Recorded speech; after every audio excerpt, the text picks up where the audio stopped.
persona con una enfermedad degenerativa puede tener bienestar a pesar de su condición? Lo primero que habría que hacer es definir qué es bienestar. Bienestar es un estado que es de nuestro ser. Y nosotros como seres integrales podemos sentir bienestar en diferentes partes de nuestro ser. Y ante esa posibilidad de sentir bienestar en diferentes partes de nuestro ser, habría que definir a lo mejor lo que significa un proceso, una enfermedad degenerativa. Una enfermedad degenerativa es definitivamente algo que te va a limitar algún aspecto de tu ser integral.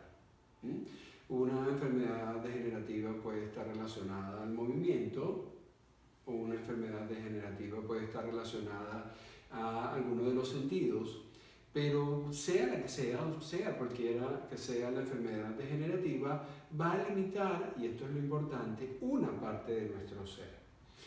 La pregunta es muy válida porque muchas personas que sufren enfermedades degenerativas se lo hacen. ¿Cómo yo puedo a lo mejor seguir viviendo? Es lo que se plantea.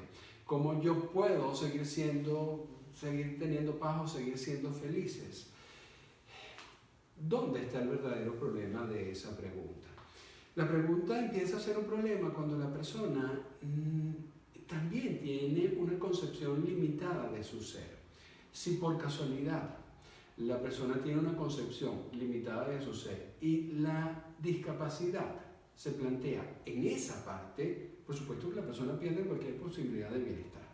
¿Okay? Es lógico decir que una persona que solo se concibe en un estrato de su ser, si allí sufre la discapacidad por la enfermedad degenerativa, por supuesto que pierde cualquier tipo de bienestar.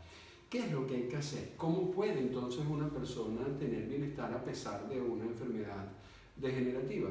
Pues simplemente ampliando la concepción personal, ampliando la concepción de su ser. Mire, es un poco como decir que una persona que a lo mejor queda inválida, entonces no puede ser feliz o no puede seguir viviendo.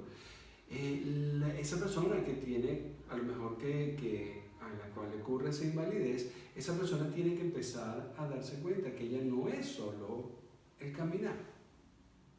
Si una persona empieza a perder la vista, ¿cómo recupera su estado de bienestar? Tiene que empezar primero a entender que ella no solo es la vista, que ella tiene otras capacidades, que ella tiene ni siquiera otras capacidades, otros planos de existencia que pueden desarrollar, y en ese desarrollo, en ese plano desarrollado puede sentir bienestar. Muchas veces tenemos limitaciones y decimos que nuestra felicidad o nuestro bienestar es solo lo que se consigue con nuestra mente.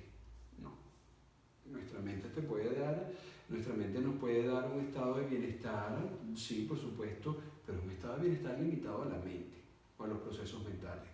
Es decir, que nuestro bienestar, o pensar que nuestro bienestar está atado a nuestra condición física. Claro que nuestra condición física puede darnos bienestar, pero es un bienestar limitado a la condición física. Si uno sufre un proceso degenerativo en una condición física o una condición mental, o a lo mejor una condición emocional o energética o una discapacidad, lo que tenemos que hacer es descubrir otros bienestares, descubrir otras partes que nos constituyen y allí comenzar a desarrollar el bienestar. Cuando nosotros vemos o queremos pensar en nuestro bienestar, muchas veces ese bienestar también lo tenemos encerrados en nuestra zona de confort. Y nuestra zona de confort, ¿qué defendemos? Supongamos que nuestra zona de confort es mi existencia terrenal. Yo no quiero más allá de mi disfrute terrenal. Eso es una zona de confort. Cuando esa zona de confort empieza a corroerse con una enfermedad degenerativa, la zona de confort se va achicando, la zona de confort se va contrayendo y cada vez estamos menos confortables porque se va haciendo más pequeña. ¿Qué hay que hacer? Pues romper la zona de confort, empezar a expandir, empezar a descubrirnos para saber, para entender, para descubrir que más allá de lo que nosotros entendíamos como bienestar, hay bienestares que ni siquiera imaginábamos antes. ¿Okay? Cuando una persona tiene un problema por una discapacidad, por una enfermedad degenerativa, lo primero que tiene que hacer es a sí misma.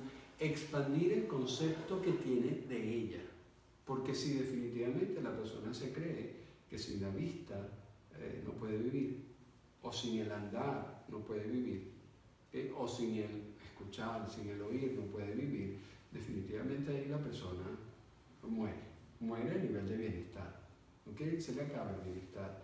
Entonces, ante una discapacidad limitante, lo que tiene que hacer la persona es erradicar los límites, comenzar a expandirse. El tema de expandir nuestras conciencias, que lo hemos tratado en otras oportunidades, es indispensable para las personas que cada vez se sienten más limitadas. Si expandir nuestra conciencia ya es importante para las personas que no tienen una limitación notoria, ¿okay? O evidente, mejor dicho, para las personas que sí empiezan a tener una limitación evidente, es mucho más importante expandir. Saber que es mucho más que un andar, que una vista, que un sonido, inclusive que la parte mental o que la parte emocional. ¿Okay? Si hablamos de expandir, por supuesto que la máxima expansión es ir hacia un reconocimiento de nosotros como seres espirituales. ¿Okay? Pero de allí, de seres humanos a seres espirituales, digamos que hay un camino bonito que recorrer. Y a lo mejor no se llega a lo espiritual, pero siempre hay que salir de lo terrenal. Y en ese camino uno puede conseguir bienestar. Muchas gracias, maestro.